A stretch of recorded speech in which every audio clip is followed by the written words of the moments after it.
সরকারি সম্পত্তি রক্ষা করার দায়িত্ব প্রত্যেকটা জনগণের। সরকার আইসা কিন্তু সরকারি সম্পত্তি পাহারা দিতে পারে না, বা প্রশাসন আইসাও সরকারি সম্পত্তি পাহারা দিতে পারে না।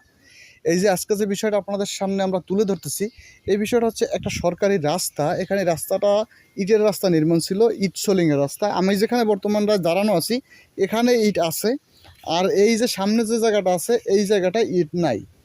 এখন আরও যদি আমরা একটু সামনে আসি, এদিকটা যদি আমরা আসি, দেখবেন এখান থেকে প্রায় আনুমানিক 1 থেকে 150 ফুটের মতো জায়গায় ইট একদম নাই। এই যে দেখতে পাচ্ছেন এখান থেকে ওই ব্রিজটা পর্যন্ত ইট নাই।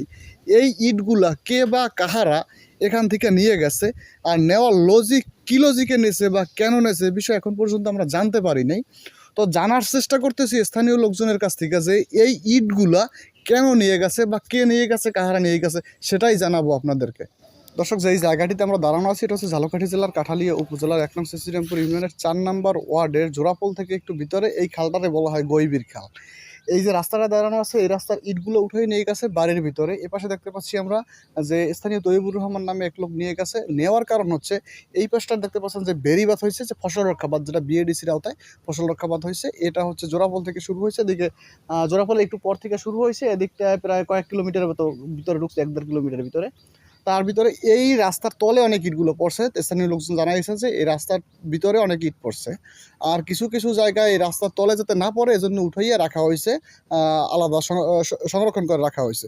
কিন্তু বিষয়টা হচ্ছে এই যে জায়গাটা, এখান তো রাস্তার তলে পড়ে নাই বা কোনো সমস্যা হয় না, এখান থেকে মানুষ চলাচল করতো এই রাস্তার থেকে। ওই পাশে একটা ছোটো ব্রিজ আছে, সেটাও নাজুক অবস্থা, ভেঙে পড়তে পারে যে কোনো সময়। এই ব্রিজটা, এই রাস্তাটা যে ছিল এখানে হচ্ছে প্রায় 200 ফুট, 1.5 থেকে 200 ফুট বা তার কিছু কম বেশি হইতে পারে, এতটুকু জায়গার ইট নিয়ে একটা ব্যক্তি যে বাড়ির নিজের ব্যক্তিগত রাস্তায় ব্যবহার করছে, মানে ব্যক্তিগত। ওই বাড়িতে আমরা যে ঢুকলাম, ঢুকে দেখলাম যে 4টি ঘর আছে, না 4-5টির মতো ঘর আছে। তাদের নিজস্ব একটা রাস্তা চলাচলের জন্য এই সরকারি ইট দিয়ে যারা রাস্তাটা নির্মাণ করছে, সে রাস্তাটার দৈর্ঘ্য হবে মিনিমাম 500 ফুটের মতো, 500 ফুটের একটু কম বেশি হতে পারে।